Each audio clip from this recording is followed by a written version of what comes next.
No, Connor, take us into the question of the day. All right. So I've been sitting on this one for a while. Been uh, ready to ask it, but who do you guys think is one player that should have never left MLS? I've got two that come right off the top of my head. Adam, you smiled. I want to let you go first because I think you got it before me. I mean, you know who I'm gonna say. I think I do, but I want to hear you say it. It's gonna be Zlatan. Oh, okay. Okay, I took a different spin to this. I know what you're thinking of. I'm thinking of but- three different players now that we were just. I was thinking started in MLS, like from made their career in MLS or started there and then moved and failed in Europe. That's where I was going. Oh, there's so many. Exactly. That's why I jumped and I'm like, I know it, but I don't know which one to pick. I'll make the quick case for Zlatan just because I've spoken at length about what he did when he came in. Dominated an LA team that without him is now 1-1 to start the year. Oh my God! To start the year, it's been 2 games. Relax. I'm just saying, I've given Chicharito Yoshi of the Week like 3 times in a row now. Yes, I'm aware. you got a favorite there. Yes, but I'll be the first one to credit Chicharito when he does something.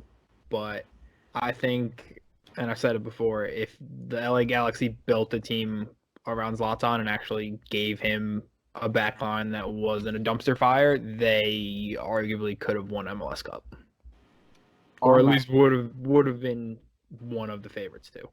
On that note, I don't think Zlatan cares about anybody who got brought in to play around him. He was leaving no matter what. Oh yeah. I don't think that was going to keep him anywhere. To a point though, because Beckham wasn't happy, and they brought in Robbie Keane. So it was like, oh, there's someone other than Landon Donovan who I can actually rely on to score. And then they destroyed everybody and won MLS Cup like easily. Yeah, but Zlatan was that. So what are you going to do? You're going to bring in a center back that's going to stop conceding goals? That didn't happen. I mean, no, but that's the point. Is if the front office had said to him, look, these are our plans for rebuilding this team. It shouldn't be on you to score 6 goals every game because we're conceding 5. Like you just keep doing what you're doing. We'll fix the rest of the team, and you be our leader. Interesting. I think he would have been more inclined to stay. My knee-jerk instinct goes to 3 Red Bulls, actually, funny enough. Yeah, Miazga. One we've spoken about already, Matt Miazga. Tyler Adams. Nope, I think because Tyler Adams didn't fail. That's true. Tyler Adams doing well. Old school. Both of them now play here. They came back. There's so many. Grella. No, Grella didn't start here. I don't know. Go for it. Juan Agudelo. Oh, God. Juan Agudelo was the wonder boy of the Red Bull Academy. He was like one of the first wonder boys of the Red Bull Academy, and then he went to Sunderland and flopped. And he went to AZ Alkmaar and flopped. And he came back to New England and flopped. So clearly, there was some step there when he was really good and then really wasn't. And the other one is a good friend of all of ours. Plays for the ever-loved Toronto FC. Oh, God. Do we have to talk about him? He is our he's our number 1 striker right now. Debatable. Your number 1 striker. He's the best striker on the roster. Don't get me started. Josie Altidore was better than Agudelo was, but I think if he stayed, and again, I think you also have to take into the fact that he was 17 years old when he was here, and the league was not where it is now. No, so I don't blame him. I think Agudelo should have stayed for sure. Josie's kind of on the fence. Miazga's a definite. If Miazga moved to like a Bundesliga 2 team, I'd be better off than him moving to Chelsea. If he just moved straight to like a Reading. Or an England 2 team, absolutely. Yeah. So Miazga my final answer is Juan Agudelo because his career is stagnated immensely because he left the greatest team in MLS, the New York Red Bulls. and his career flopped. Yeah, Go ahead, Connor. Miazga was loaned out to like a second division French team that he did okay with, and now he's on Reading. But Well, again, that's the thing, right? He was at Vitesse and he was doing well at Vitesse. yeah, And then they put him to France, and he did not acclimate in France, and he got kicked out of France, didn't he?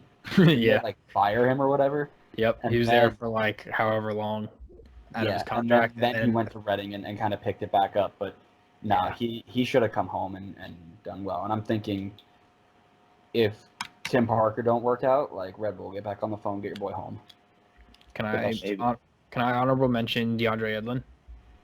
No, because DeAndre Yellins needs to be in a better league than here. Does he though? Yes, It's not like he's tearing up the Premier League. He made because he's always hurt. so play for He's always Seattle. healthy. Yeah, play for Seattle on that turf. You're gonna tear your knee. Even when every he's other game. even when he's healthy, yeah, he's not. He's rapid. He's the fastest player I've ever seen, but that's about it. Listen, are you asking me if Kyle Duncan is better than him? I'm not gonna open up and say yes, but I'm not also gonna say no. Yeah. Cone. I was thinking Fabian Castillo. I looked him up transfer briefly. was awful. Yeah, that was a mess. But ever since he went to he's at Querétaro, I think. Right now. Querétaro. Yeah. Vamos los Gallos. Yeah. Yeah, but ever since he went to Turkey, it's been downhill for him. Well, because he was he was one of the first like young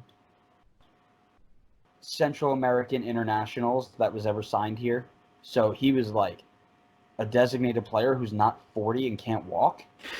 Whoa. I know. And everybody hyped him. He was good here. I'm not going to say he wasn't good, but him going to Turkey, and Kyle Larin too was the same way. Like Kyle Larin was like, this is the next Canadian Kyle Larin. super kid.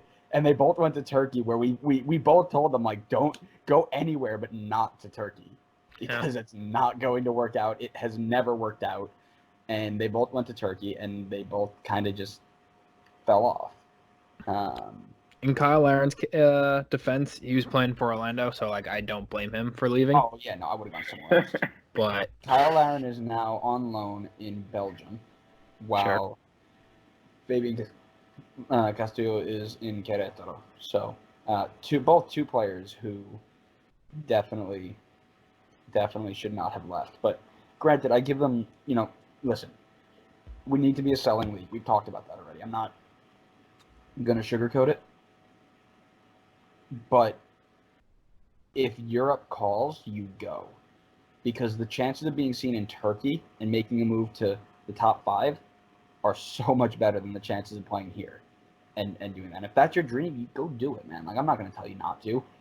But, damn, be smart about where you're going, man. Like, if you're going to go to war. So to all our listeners right now, clip this for when Aaron Long leaves the Red Bulls to go abroad and Andrew starts crying.